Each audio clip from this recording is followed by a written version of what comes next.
There's one interesting measure of the man you are about to meet. The least interesting thing I can tell you about him is that he is one of the 100 or so richest people in the world. And this is a society where, as Bob Dylan once said, money doesn't talk, it swears. And where we measure everything from movies to athletes to potential candidates by the size of their income or wealth or money-raising ability. So this may seem like a strange notion, but not if you know anything about the life and work and thinking of George Soros.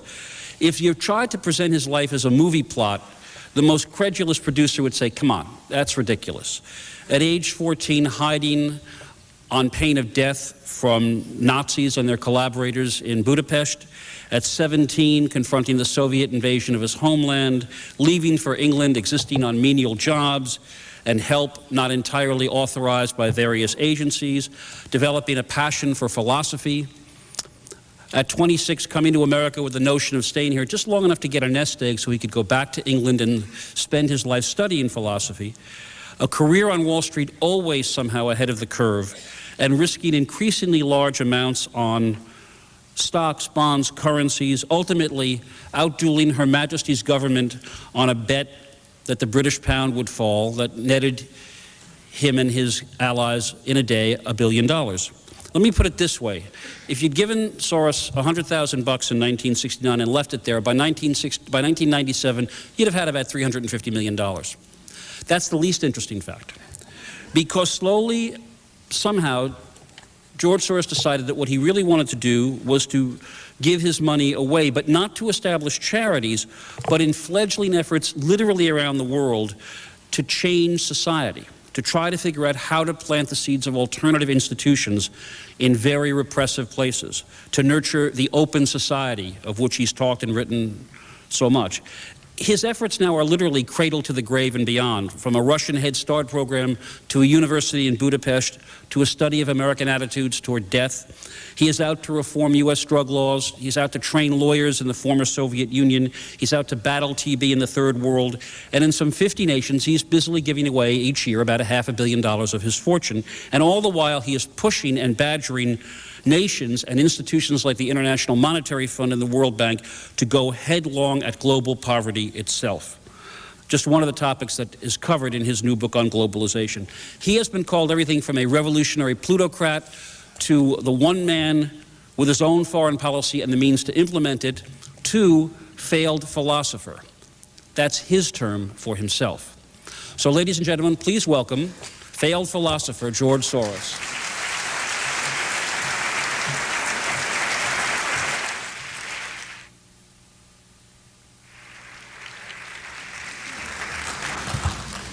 I told Mr. Soros that we needed to put these microphones very close to our lips, and it turns out he and I, and I guess about 70% of you share a hearing issue. So we're going to try to not spend the entire evening saying to each other, what? Is this good for you? That's very good. Okay. I want to spend most of tonight talking about your ideas and what you've done, but I think a little background is in order. Your father was a devotee of Esperanto, the international language that was invented in part to bring nations together.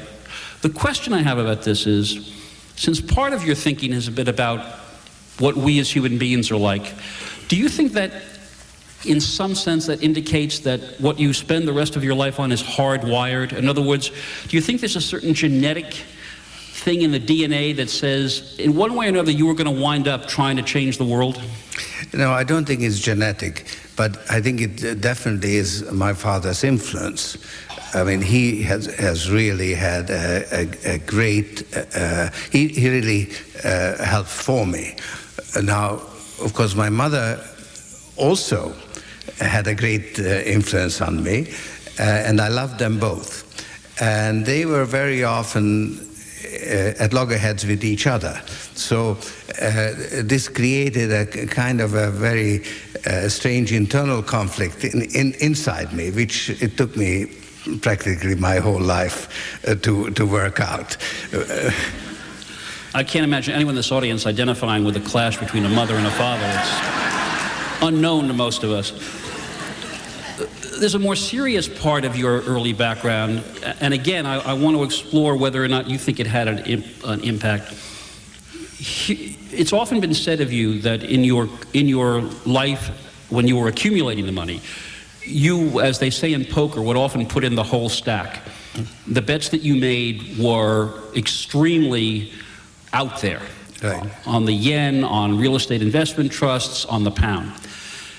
And at least some people have suggested that if you, at age 14, are literally risking death if you are found out that the person your documents say you are isn't, if your whole family is at risk, that if that's how you grow up, taking chances kind of comes a little easier than it might be to somebody raised comfortably. You think that's right?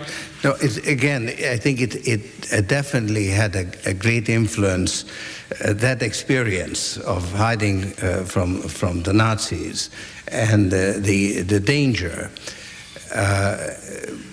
I think that I kind of learned how to handle danger, and I also was quite fascinated by it. So I like to push to the limit, but I certainly don't like to push over the limit. So it's a question of how far can you push and still come out whole. So I think this is an essential element in risk-taking. There are many people who don't like to take risks, and there are people who take too much risk and actually get swept away. And I've sort of always stayed this side of that particular divide. Well, I ask because in politics, it's interesting to me that many of the politicians who are most comfortable with themselves and are prepared to kind of challenge the conventions, like John McCain, like a couple of the senators who were in action in Vietnam, are people who faced real risk when they were young. And so for them, the idea of taking on a political machine, well, you know, if you're John McCain and you spend 5 years in a North Vietnamese prison camp, not so big a deal. Yeah, I think that is true of John McCain. There are just a couple of other areas about fair enough.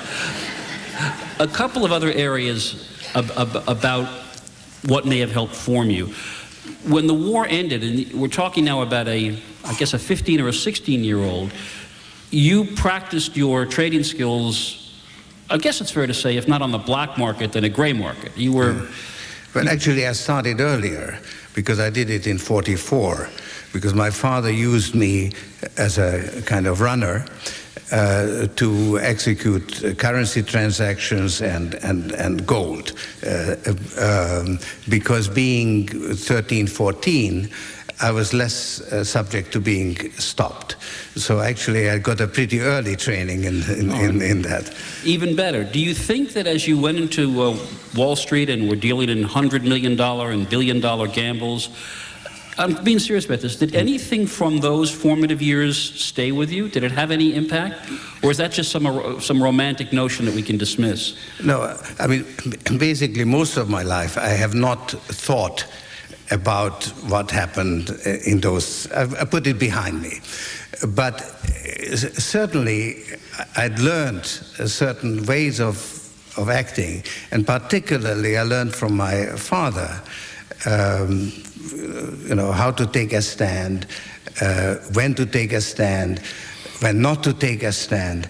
So that was the formative experience of my life. Now, when I used to tell people many years ago that I was a philosophy major, people said to me, what a brilliant vocational choice. That is, you know, you're really headed right for a career, aren't you? And I had no answer to that. Now, do you think that there was any part about your lifelong passion to think about, to write philosophy, to think about your mentor, Karl Popper, that actually served you particularly in being able to be as successful as you are on Wall Street? Yes. I may not have been able to communicate my philosophy or explain it, but it has certainly guided me, and it has guided me both in making money and in spending it. So it has been the sort of the connecting link between those two aspects of my existence. Now, if this were a television program, I'd say, well, in 30 seconds, could you explain that life's philosophy and how it affected your business? So I won't ask you to do it in 30, but in what sense did it help?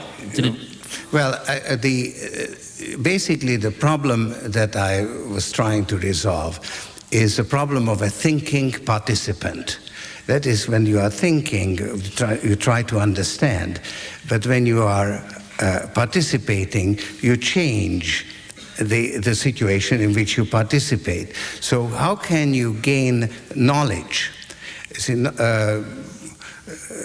the definition of truth, correspondence theory of truth, a statement is true if it corresponds to the facts. Now, in being a thinking participant, you're not dealing with facts because your actions change what you think about. And this is the conundrum that we all face. Now, we haven't really quite drawn the conclusions from this. Stating it like this, it's more or less commonplace. But for instance, it means that there is a difference between the social sciences and the natural sciences. Because in the natural sciences, you are actually dealing with facts. So, for instance, my theory of reflexivity is very similar to Heisenberg's theory of our principle of uncertainty. But the behavior of atoms or particles doesn't change when Heisenberg pronounces his theory of or principle of uncertainty. Whereas our society or our life changes depending on what theories we hold. So there is an additional element of uncertainty in social affairs. And in part, it seems to have been your gift to be able to have seen that at work in markets. I mean, you seemed at times to be able to say, all right, everybody thinks this is a rational process, these stocks are being valued in some perfect marketplace, but there's an uncertainty going on here, or an irrationality, or something going on. It's quite. It would be irrational to follow the principle of rational expectations because of this uncertainty. And certainly at the time when I started in business, you had a sort of prevailing dogma, which rational expectations. Markets tending towards equilibrium and so on. So at that time, I think I was a little bit ahead of the crowd by recognizing the uncertainty. I want to just say one area on the world of finance, because back in the late 60s, when conglomerates were all the rage, you said early that you thought there was a kind of I don't know if you used the word bubble, but it was that idea that there was a kind of if I may use this term, irrational exuberance about the feeling that, well, if it's a conglomerate, it's going to be great. Right. And getting out early was a big help. Right. All right, now we fast forward 30-something years to the dot-com boom. Same thing? It was the same thing. The important thing to understand about it is that it actually changes reality. In other words, it isn't just that there is irrational exuberance, but that exuberance actually changes, it can justify itself for an extended period of time. So you have an initially self-reinforcing, but eventually unsustainable and self-defeating process. And that is more characteristic of financial markets than equilibrium. So and not only of financial markets, but also of history in general. So that just on the financial market thing for a while, if somebody calls himself JeffGreenfield.com and I have no profit plan and no business plan, I'm still going to get people to buy $2 billion worth of stock for a while until they see that I'm walking on air. Right. Yeah. But it has actually, changed. For instance, it has led to the very rapid introduction of internet. It couldn't have grown as fast if it hadn't been for the hype.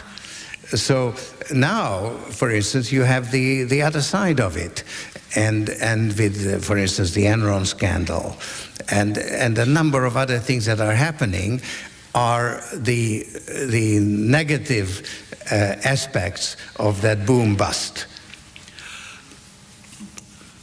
Let me now make a bridge between the first part of your career and where we are, where you've been for the last while.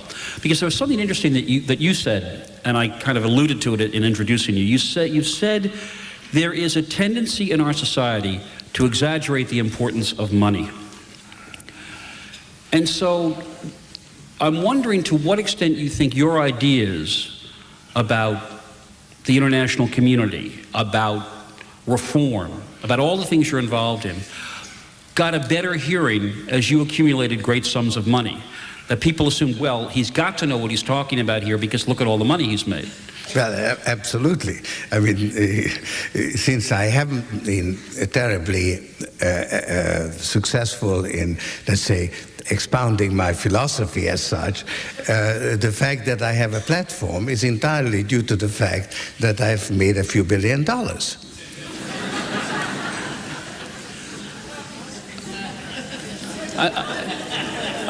I get that, but I cannot forbear pointing out that if Donald Trump had tried to do what you did, I'm not sure all his money would have made much difference. But well, so there's a limit, isn't there? Well, that's true. And also, I should point out that in a way, the financial markets served as a laboratory for testing my ideas. So I think the fact that I've been successful at least sets up some, let's say, justification for thinking that there is something in those ideas, that they are not all nonsense.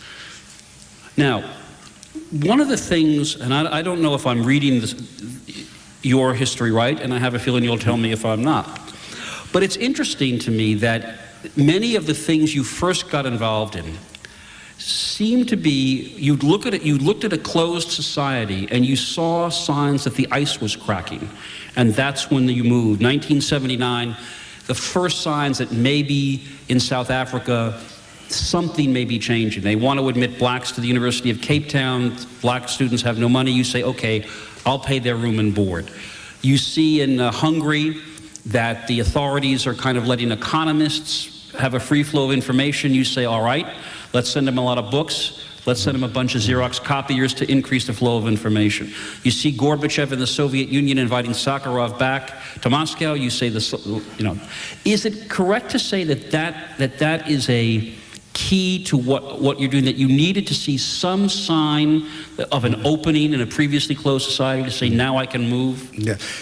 Basically, I look at history the same way as I look at financial markets. And in fact, I think of financial markets as a historical process. In other words, that they're not really tending towards equilibrium. They never go back to where they came from. They always move forward in some way. And the same is true of history.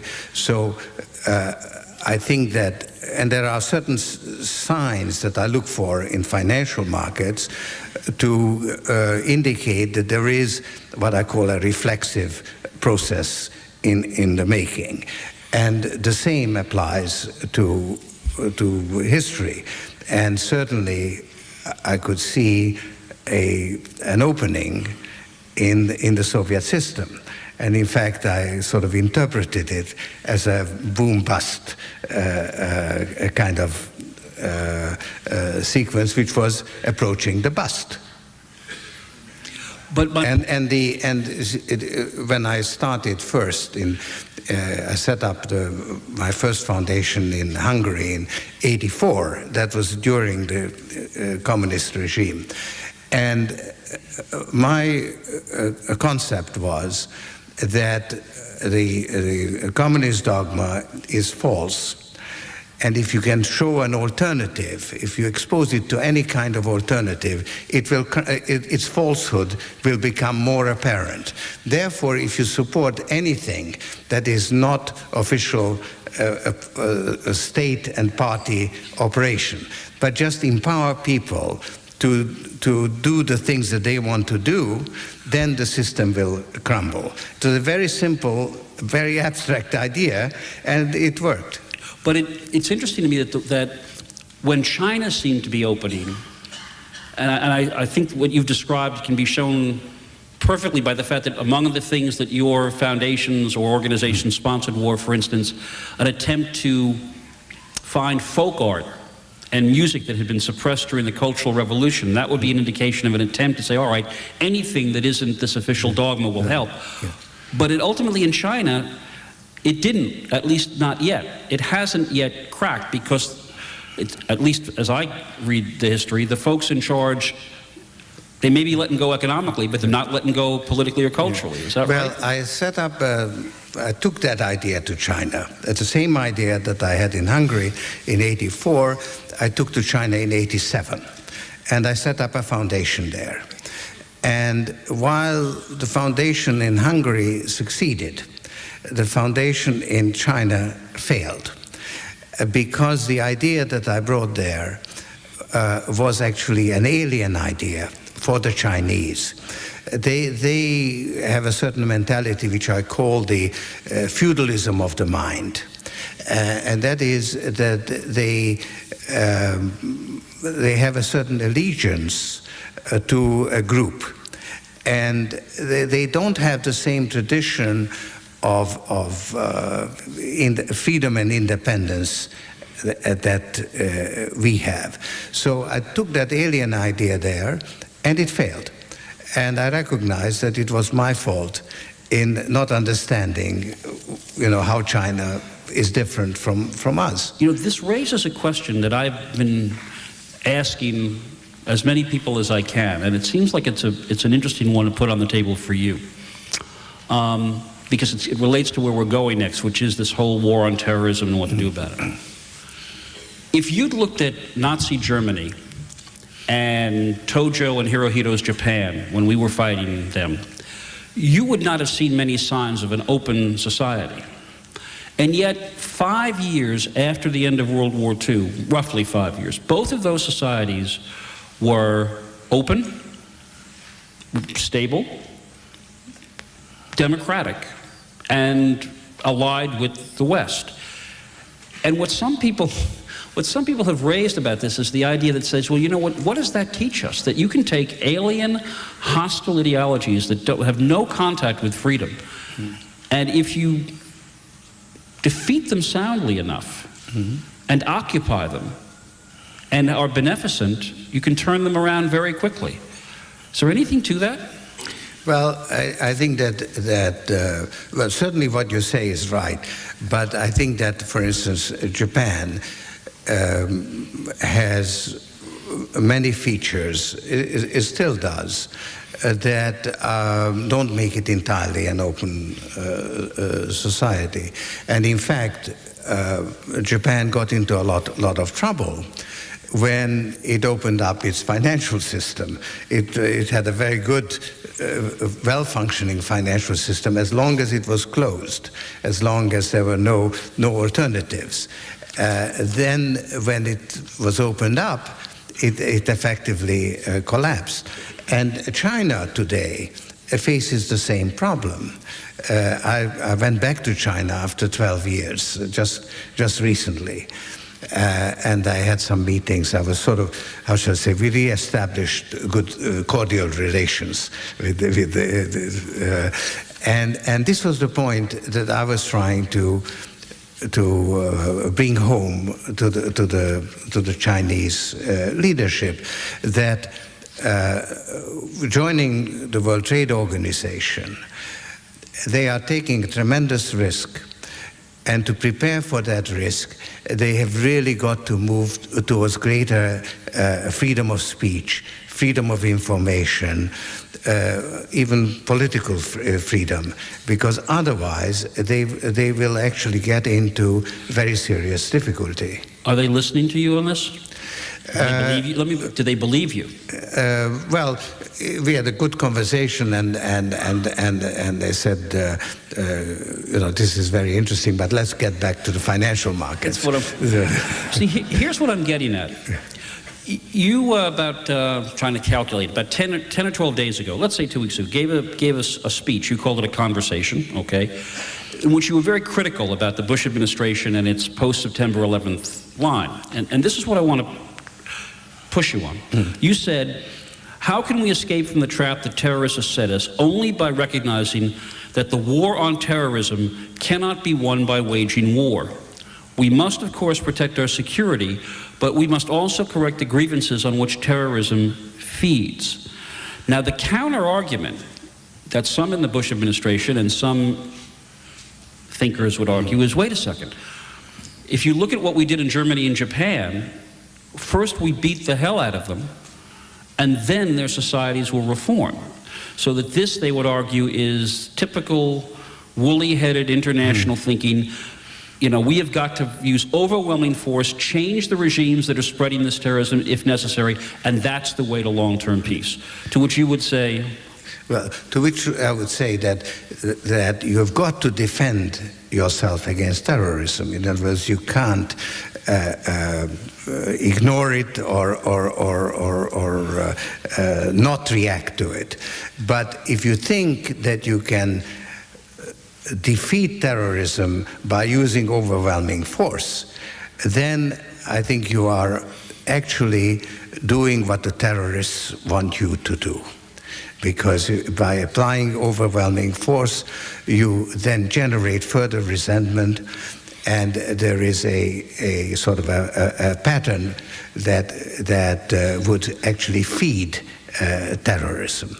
So I think this war on terrorism actually reminds me of the war on drugs. It's the same sort of thing. There is a problem. Drug abuse, that's a problem. You have to deal with it, but you can't have a drug-free America, and you can't have a world without terrorists. But what the effect of the terrorists have, whether they have followers, you see, that depends on how people feel, whether they have grievances that the terrorists can play off, or whether they basically content and therefore they don't sympathize with the terrorists. I mean, we need, in order to let's say, discover terrorists and locate them, we need cooperation. We need people who will inform on them because they don't like what they're doing. So this idea of war on terrorism is a false metaphor. And a false metaphor can do tremendous damage. Let's look at this, and let me offer you a different counter-argument. This notion that without dealing with the grievances, I know you're not saying a one-on-one, but if we don't deal with the grievances, that we'll never win. Now, let me make the argument that what you may be ignoring here is something very dark and deep in human nature. For instance, Yugoslavia, Serbia, was a first world country, certainly in relative terms quite prosperous, and yet Slobodan Milosevic in the late 1980s was able to rise to power by feeding grievances not about education, income, but a 500-year-old battle of Kosovo, that the Serbs had been humiliated by their enemies and it was time for vengeance. And he got the presidency of Serbia by that, wound up killing tens of thousands of people. Osama bin Laden has never talked about the grievances in terms of lack of education and poverty, most of which have been imposed by the Muslim rulers of this country. He's still angry that the Moors were driven out of Spain by Ferdinand and Isabella in 1492. And my point is, isn't this notion of going to the root causes and that's how we're going to fix it, ignoring this whole other dimension of human beings and our response to these kinds of... Yeah, you're right in what you say about bin Laden and terrorists in general. Therefore, you can't cure terrorism by going to the root causes either. In other words, you can't, let's say, deal with Milosevic. Sometimes you actually have to go to war. I was very much in favor of intervening in Yugoslavia. So it's not an either-or situation. I think that there is a false metaphor involved about waging war on terrorists as opposed to waging war on Milosevic, because Milosevic represented a state, it was an army, you could deal with it in that way, whereas terrorism is something else. But the point I would make is that you have got to have a two-pronged approach. So the fact that I say that we ought to address the root causes doesn't mean that we should not stand up to terrorism. In this, I promise, I have a feeling this audience is saying, when are you going to ask him? And I will. We're going to turn to the Middle East at some point here, I promise you, because it has such implications. But I want to stay for a bit about this pretty tough criticism you made about the Bush administration. I take it your fundamental argument really is that they just don't, they're just too indifferent to the rest of the world. Look, I think that we have to recognize that we are the most powerful nation in the world today. We have our economic, financial power, our military power is unparalleled. Now, we are, in fact, the dominant power in the global capitalist system. We are in a position to address the shortcomings of the system, and only we are in a position to do so, because we have that leadership position. We can't, it's not that we can do anything we want, but basically nothing can happen without our cooperation in the way of anything to do with international arrangements, international laws, international institutions. We have a veto. In the case of the United Nations, of course, there are others who have a veto. In the monetary field, nobody else has the veto except us. And I think that we are misusing our power by trying to gather more power and projecting that power and wanting to dominate, because that causes resentment. I think we are successful enough that we ought to devote more of our resources and more of our attention to making the world a better place. Now, that's where I want to now turn, but before I do, I just need to know what the implications of what you've been saying about terrorism and how you fight it, what implications you draw for the, if any, for the current Middle East. I don't even know the right word to use. Upheaval, crisis, it almost seems too easy, too mild. But so if, for instance, if the Israelis say, look, that's all well and good, the Palestinians need a state, they've got to have a sense of, but you know, as long as they and their leaders and half of the Arab states, as long as their real goal is the extermination of Israel, we got a problem here before we get to step B. Yeah, well, there is a genuine, a legitimate grievance of the Palestinians that Israel has failed to address. I mean, these refugee settlements have been there for 50 years. So, and actually there was a very courageous attempt to bring about peace by Rabin.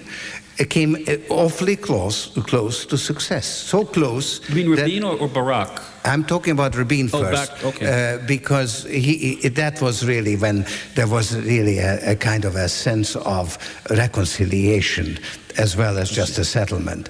It was a kind of an emotional breakthrough at the time. And there were extremists on the Israeli side who did not want a settlement, and Rabin was killed by Israeli extremists.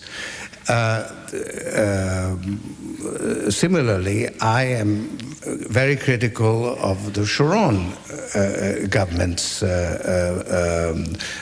policies. Now, that doesn't mean that I'm condoning Arafat or think that he is right in what he's doing.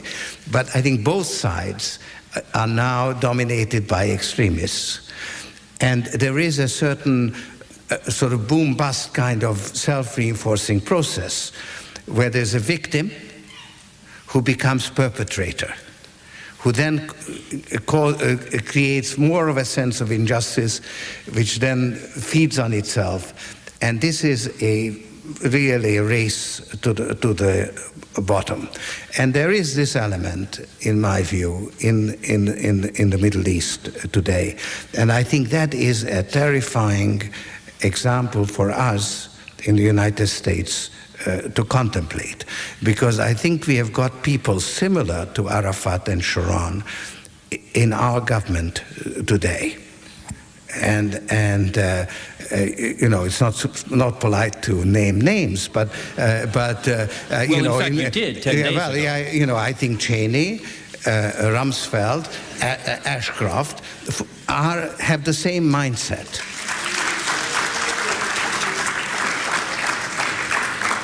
Let me just revisit this, because again, this is not far from the hearts of many people there.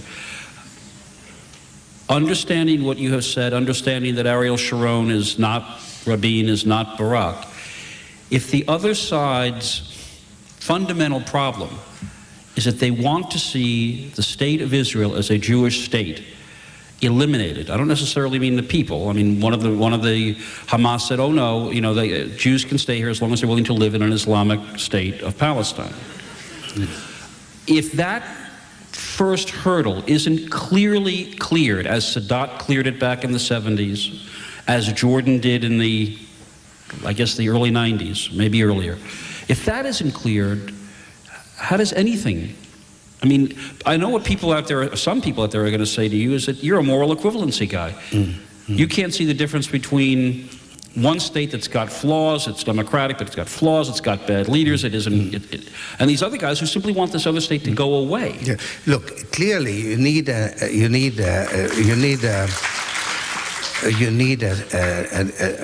Israeli state that is secure. You also need a Palestinian state. So you need both, and I think that you need both sides to recognize that. Now, you know, let's say Saudi Arabia made a gesture about recognizing Israel as a state. Of course, it was a little bit of a, you know, there's a little twist to it because you still have the problem of the refugees returning, and you can't have it both ways. In other words, you can't, if you divide a country into two states, Israel and Palestine, then clearly the Arabs can only return to Palestine and not to Israel. So actually, the solution to the problem is obvious. You know, it's two states. Side by side. Right now, they have to be very kept apart because of the tremendous animosity and that has been built up. But they do have to live side by side.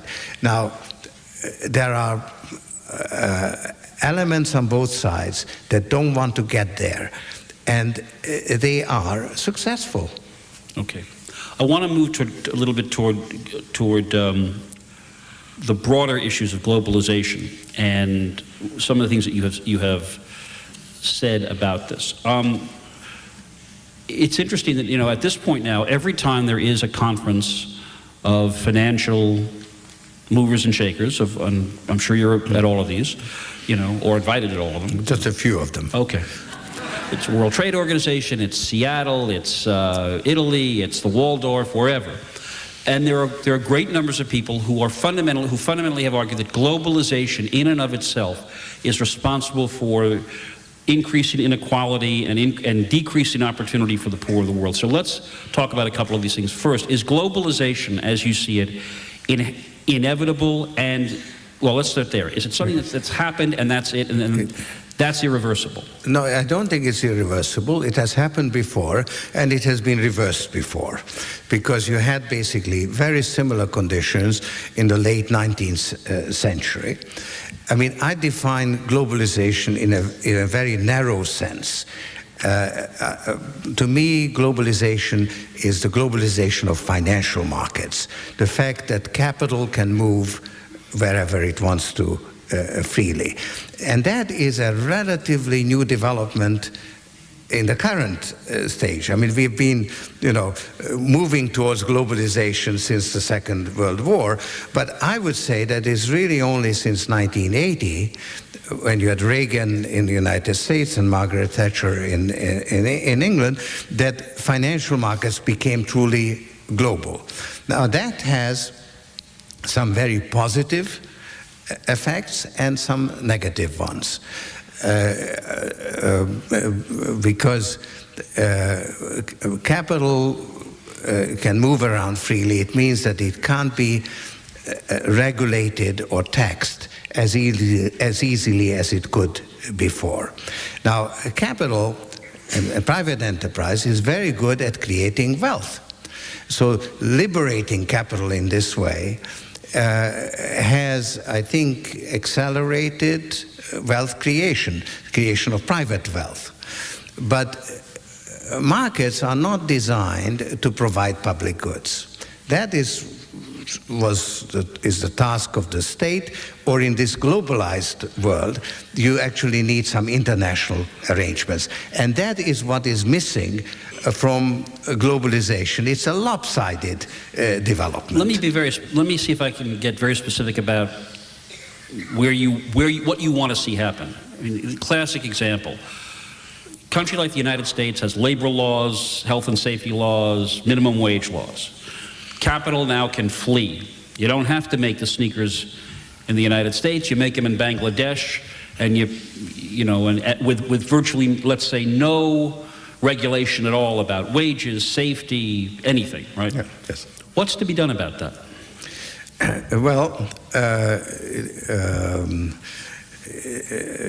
That is a very difficult problem. You only want you don't want easy questions. Yeah, no, and I don't have sort of a 30-second answer to it either.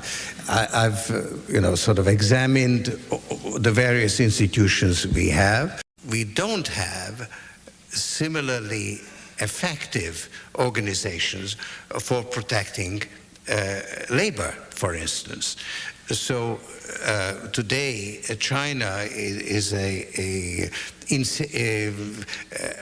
inexhaustible source of cheap labor, whose efficiency is improving by leaps and bounds, but there is no freedom of association.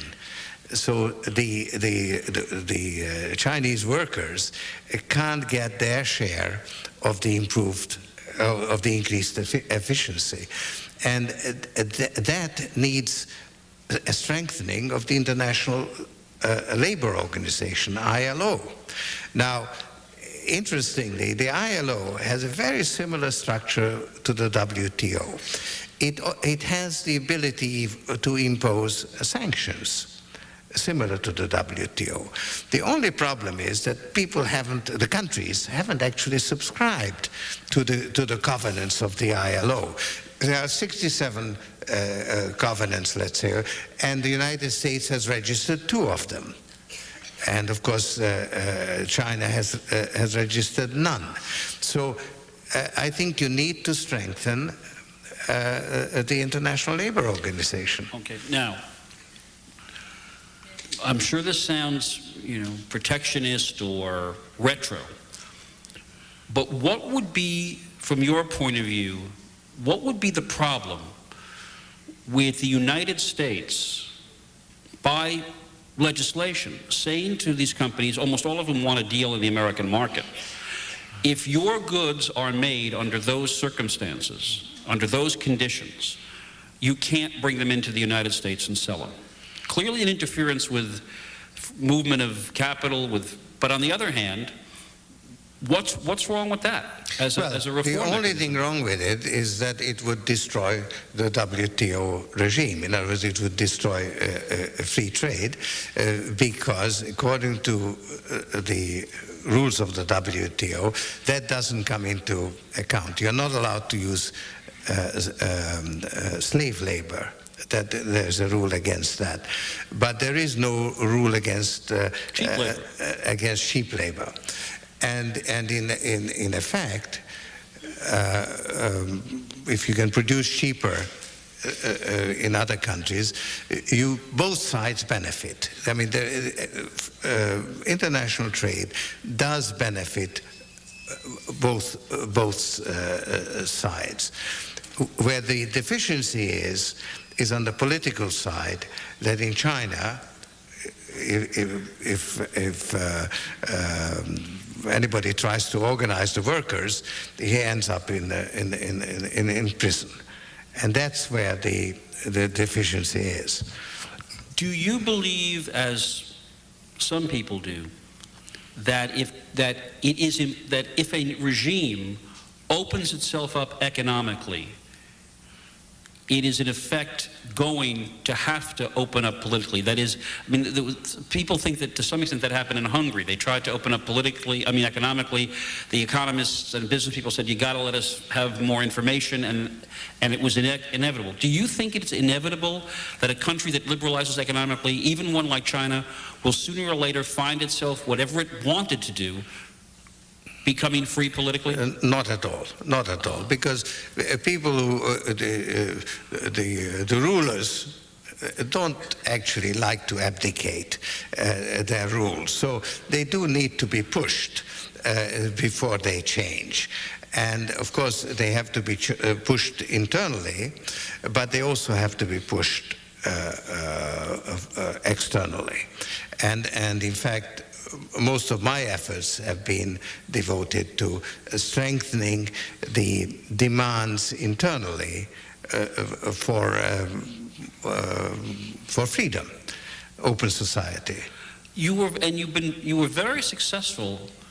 I think some people would say surprisingly so, back in the late 70s and in the 80s particularly, in going to societies that weren't free and say, well, open up a little bit, we'll work with you. It happened in Hungary, it happened in the old Soviet Union to some extent. Do you think that kind of approach could work in, let's say, the Muslim world, which has never been through any kind of modernity? There's no real even economic development going. In other words, is what worked for you in Hungary, what you tried in China, what worked in the Soviet Union, what worked in... It didn't work in China, of course. It didn't work. I say what didn't work. Yeah. What you tried. And of course, it probably wouldn't work in Islamic countries. But it's very interesting. I've met with some human rights activists actually in Lebanon, and this man said, we really have no space for civil society.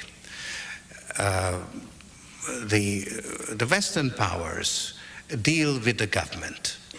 They want, because they are interested in resources or in some geopolitical considerations, they have not been at all supportive of civil society. The only place where you can express your disagreement with a regime which we consider an imposition, an oppressive regime, is in the mosque. There you can speak under the umbrella of religious expression. So opposition has gathered in the mosque the same way as in Poland. The opposition found an umbrella under the Catholic Church. I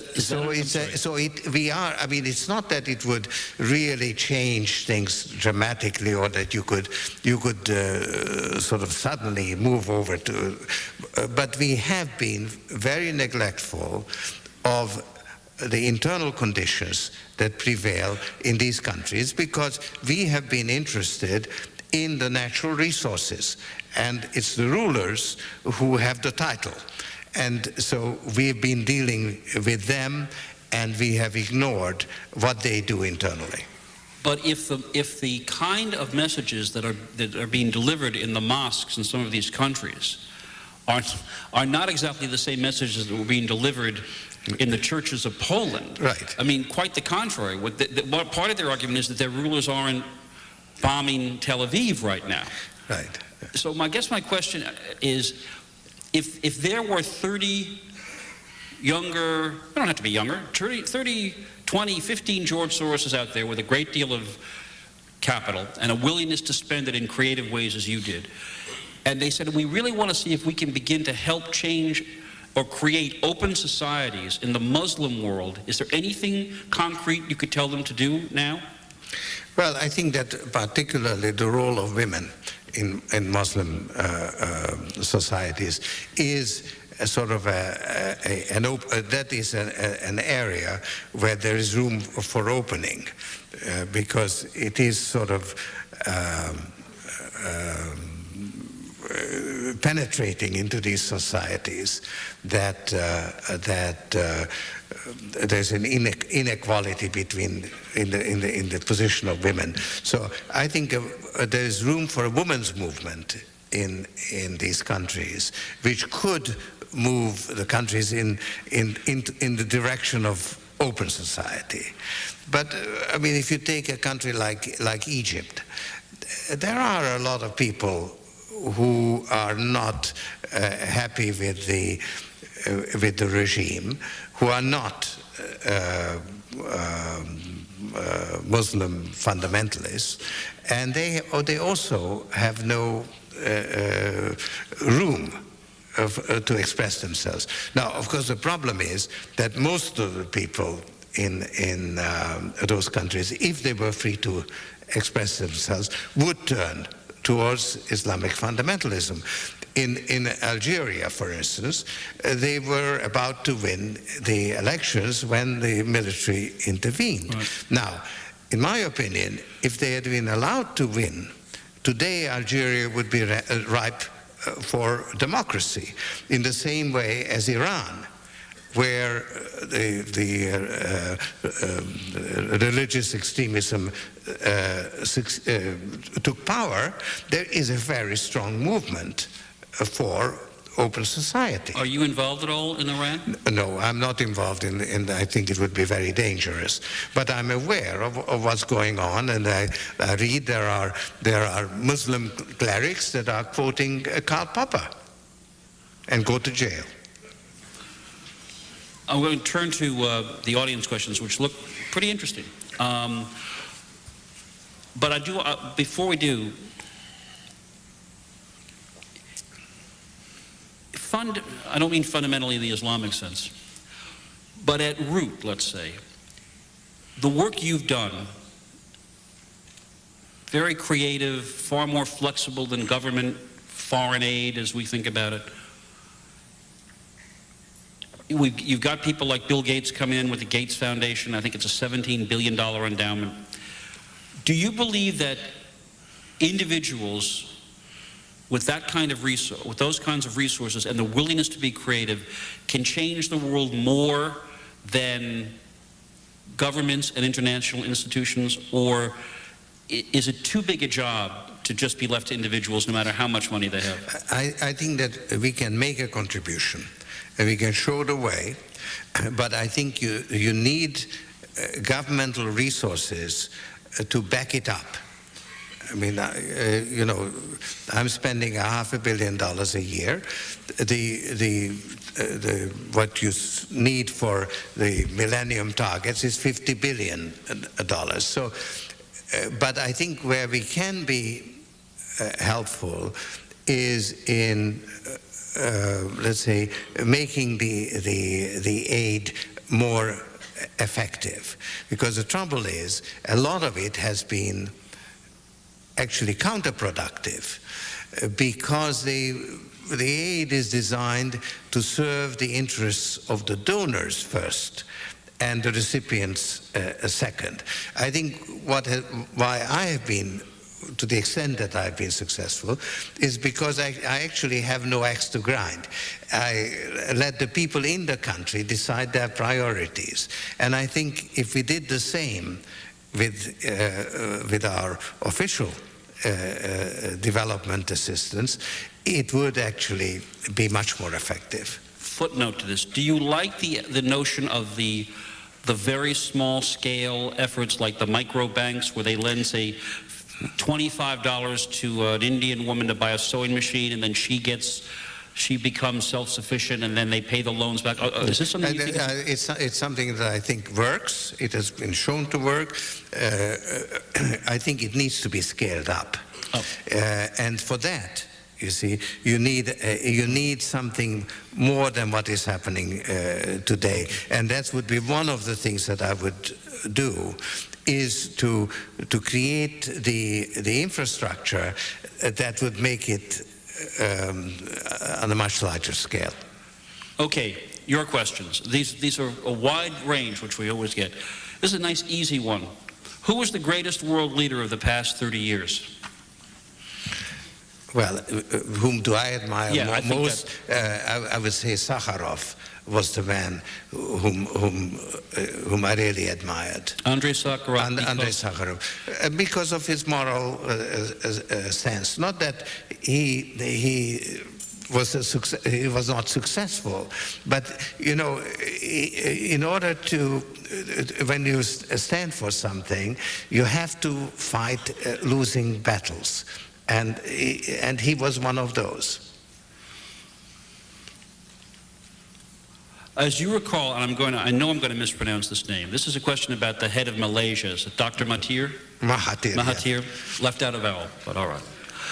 As you recall, Dr. Mahathir, I'm sure you recall this, blamed you for the economic problems of Malaysia when they collapsed. He made some pretty sharp anti-Semitic remarks. Mm. So first, what are you doing to reduce the anti-Semitic plague in the world, and what are you doing for Israel? Do you feel any responsibility to act in these areas? Well, I've always regarded anti-Semitism as a kind of a meta problem. In other words, it's something that you can't really deal with directly, but indirectly.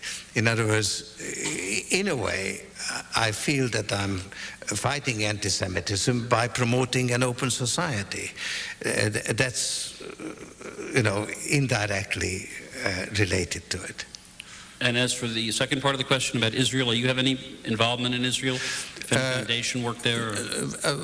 Very little. I have actually supported a media center in Palestine, which was critical of Arafat.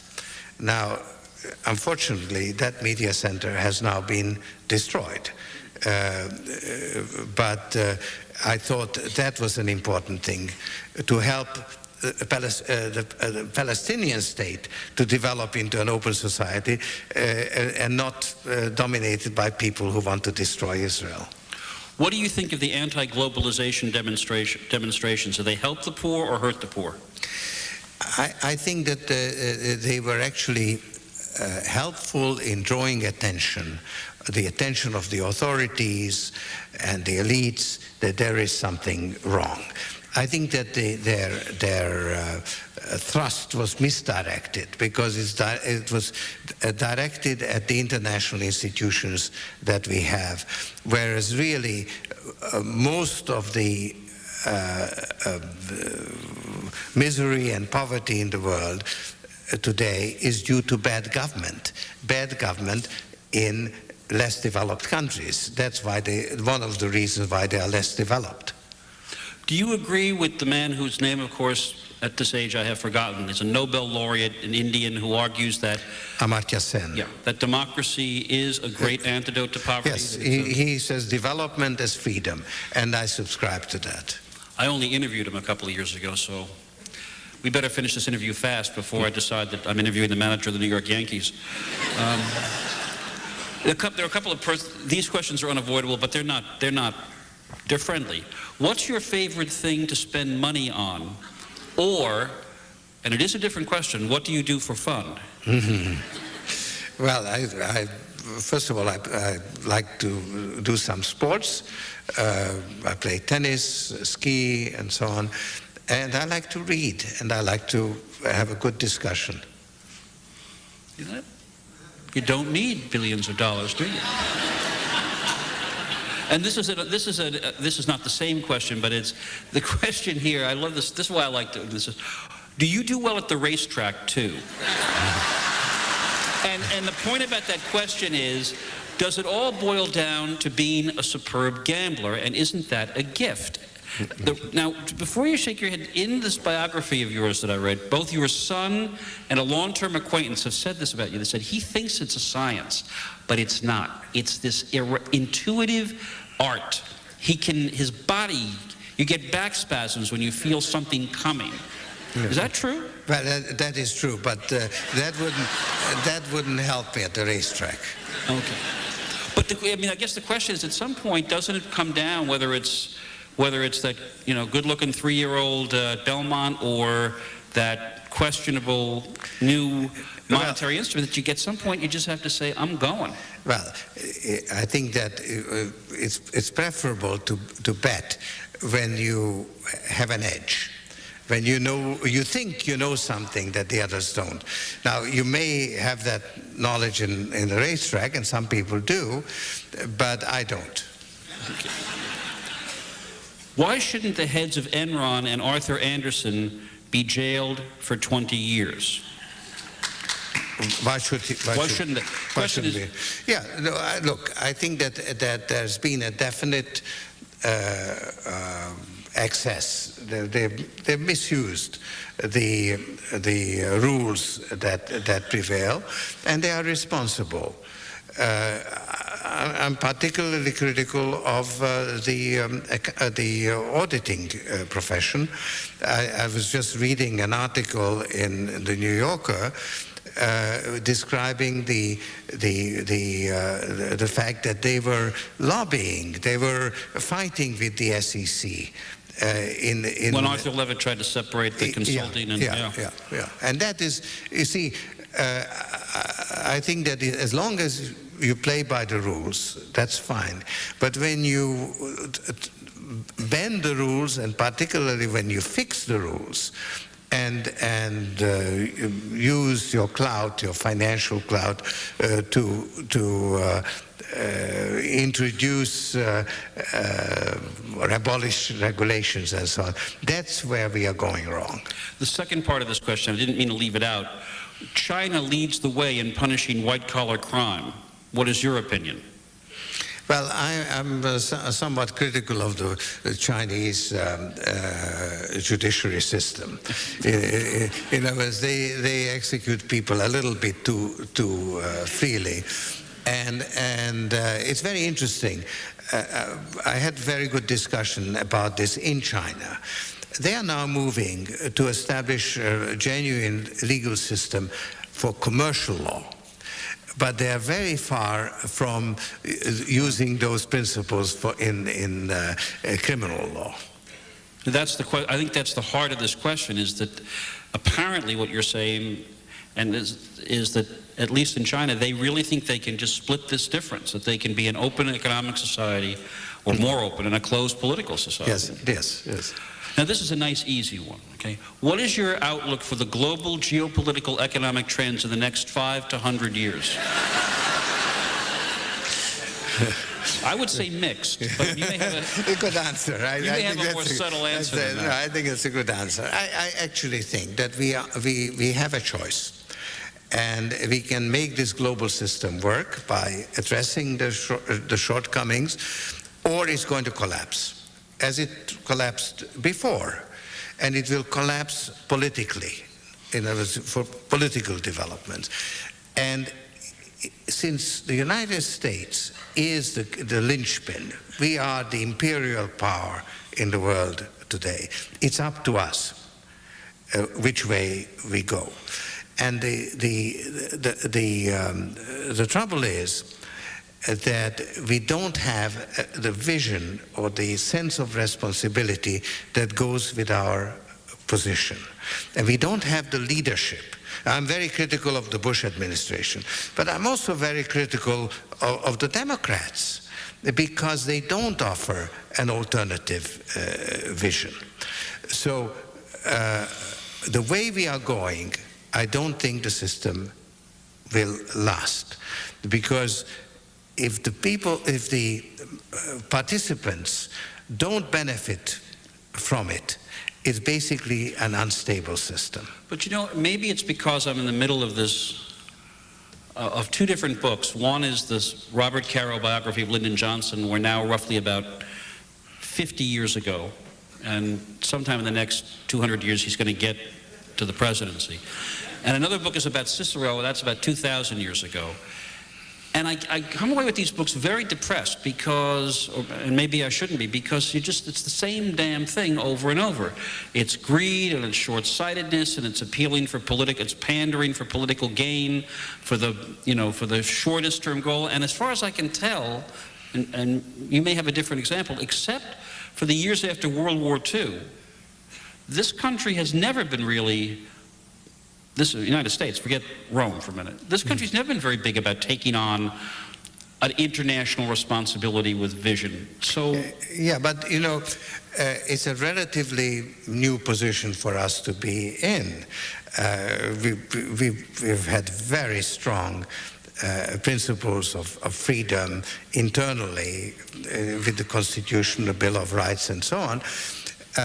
But it's only in the last 50 years that we have become the leading power in the world. Now, in that respect, we are now occupying a position similar to Britain in the 19th century. And we have to somehow live up to that responsibility. So I think we have reason to worry with the way we are going about it, but I don't think it's a reason to give up hope, because I think it's possible that we actually, change our attitude.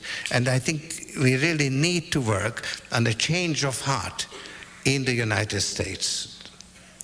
this is an interesting one. How do you measure the success of your foundations and your efforts? I mean, you're in, I guess, now 50 countries. Now, there have been times when you've looked at something and said, rolled it up, right? Yeah. Didn't work. Yeah. There is actually no reliable objective criterion by which to judge it. It's different from making money.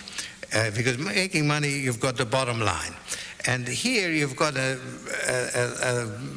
great number of lines, how you affect different people in a society. And you can't add it up, because they are different people and different interests. So in the end, it's really a hunch. And one has to be very much aware of the unintended consequences of what you do. And the first rule is try to do no harm. There are a few more I'm going to get to before, but I need to interject one question here that I just wonder about. It would seem to me that one of the permanent conditions of your efforts is that every so often, and maybe it's more than every so often, somebody's going to come into your orbit who is interested not in making the world better, but saying, this is a man with a great deal of money, and I want to get my hands on some of it. So I guess part of the question is, how does someone like yourself learn to develop that mix between too much trust and not enough trust? I mean, you know, how do you split the difference between being credulous and paranoid? Well, I think you have to start with the assumption that foundations are there to be taken advantage of. In other words, people will come and apply, and they'll tell you what you want to hear, and then they'll do what they want to do.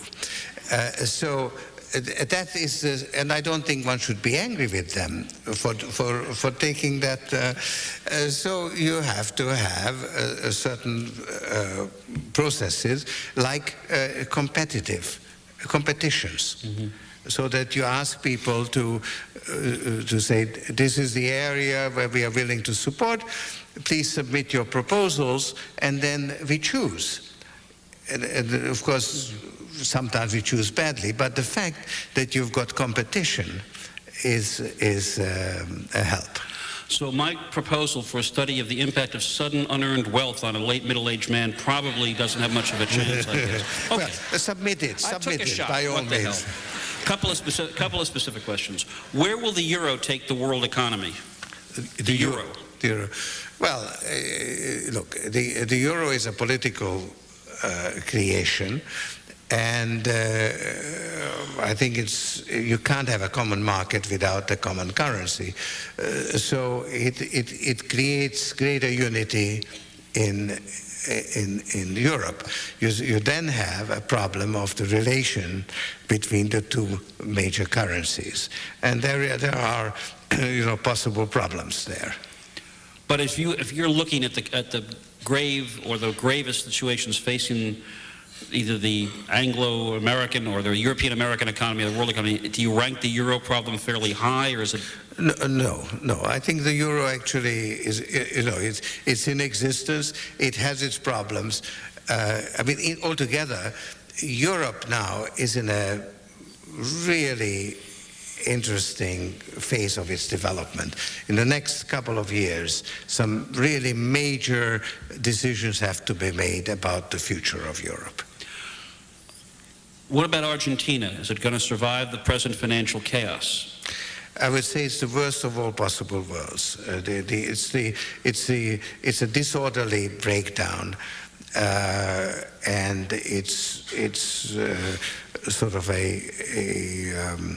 it's a worst financial disaster, I would say, since the 30s. Really? It's of course confined worse than the South Asian collapse of a few years ago? Worse, oh, yes. Much worse? Yes. And for somebody who never took economics 1, I'm quite serious about this. Why should we worry about that? In other words, for a lot of us, we see that in the paper, page 1, Argentine financial crisis, we go, oh, and we turn the page. Because I'll speak for myself, I still don't fully grasp what it could mean for us. What could it mean for us? No, it doesn't mean much for us. It means a lot for them. Yeah, okay, well, my heart goes out to them, but it's not like that's the starting point of an international... and actually we can't solve their problem, but we are a little bit pregnant. Because we are involved through the IMF and so it isn't that we can just sort of ignore it.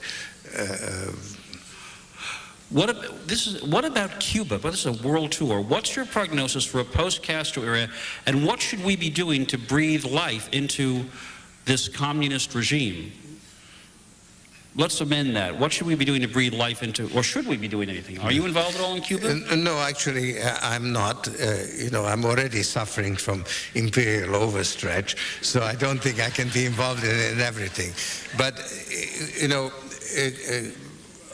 our position towards Cuba is actually, we treat it as an internal political problem. That is to say, how does it affect the elections? And there are basically two types of Cubans in America. There are people who had property and have no family, and people who had no property and have family in Cuba. And the first group dominates our policy. And I think it's wrong. I think we should have lifted the sanctions long ago.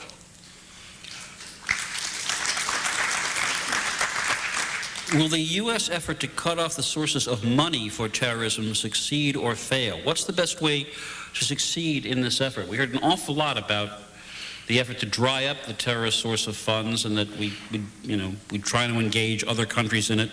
Can it work? Well, I think it can make an impact, and there's a really major effort going on. And it's the sort of thing that needs to be done to protect against terrorism.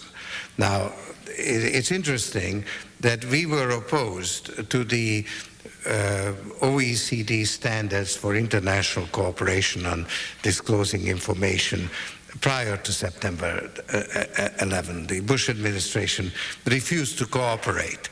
Now they are leading the charge. And there are many other things that could be done by greater cooperation in this field, not only about terrorism. Actually, my current sort of top favorite is a cooperation to force or oblige the oil companies and natural resource companies to disclose how much money they pay to individual countries. So, for instance, Angola or Nigeria, how much money they actually pay for those resources. And you could then add it up, and you could then look at the budget and see how much it goes into the budget. And you would find that there are several $billion missing. So this is, for instance, one area of international cooperation which could make a major difference to the prosperity of those countries. Nothing to do with the terrorism. That's okay. It's missing not because they're funneling it to terrorism; they're just stealing it. You mean? Pardon? Where is that money going? That's missing. It's being stolen. Oh, it's going into the bank accounts of the presidents. Right. And this is something that we could actually stop. I think the oil companies would favor it. They'd be quite happy with it, as long as the other oil companies are obliged to do it, you see. So this is now, I'm saying this is my top priority now, is because Africa is on the agenda of the G8 in June. Then there is a new economic program for Africa, and this is missing. I think adding this into it would make the whole thing much more effective. Just wrap this up by coming home, literally.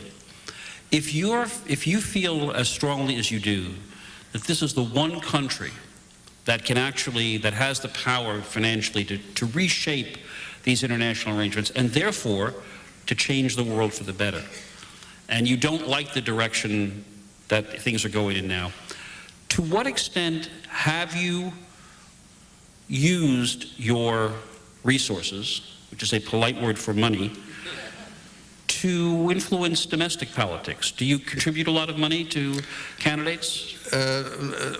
As little as possible, but I do give whatever is $1,000 or $2,000 to certain. Well, that's the hard money limits. That's the hard money. There are soft monies which you still have until November 6th, which are unlimited, I believe. Yeah. But yes, my question's serious. I mean, you're involved all over the world trying to make life better for people. And somebody could say to you, well, wait a second, if this is the country that's going to make all the difference and only the governments can do it, why aren't you your version of, say, a Rupert Murdoch? Why aren't you starting magazines, newspapers, changing the intellectual political debate here at home and pouring money into candidates and groups that favor this view, so that if you change the United States view, you change the world? Yes. Well, actually, I am devoting more attention to that, because I believe that the role of the United States is so important in the world that I think one needs to push this point. I have been a supporter of clean money in elections. For instance, I've supported the Maine initiative and the Arizona initiative. These are basically forms of public financing, sort of. For elections. And I think they're working rather well in those. And I would say that if I saw a leader who articulated my vision of United States being a leader of a global open society, I would really stand behind him, because I think it's really very important. The problem is, I don't see such a leader. I have in the past been more of a Democrat than a Republican, so I'm not particularly sort of involved in politics, but I have been inclined. Frankly, I'm inclined to become a moderate Republican, because I think the moderate Republicans have done more to rein in the excesses of the Bush administration than the Democrats. Interesting. Well, if you guys out there have been half as engrossed as I have, this has been worth your while. This has been an absolutely fascinating evening. George, Soros, thank you.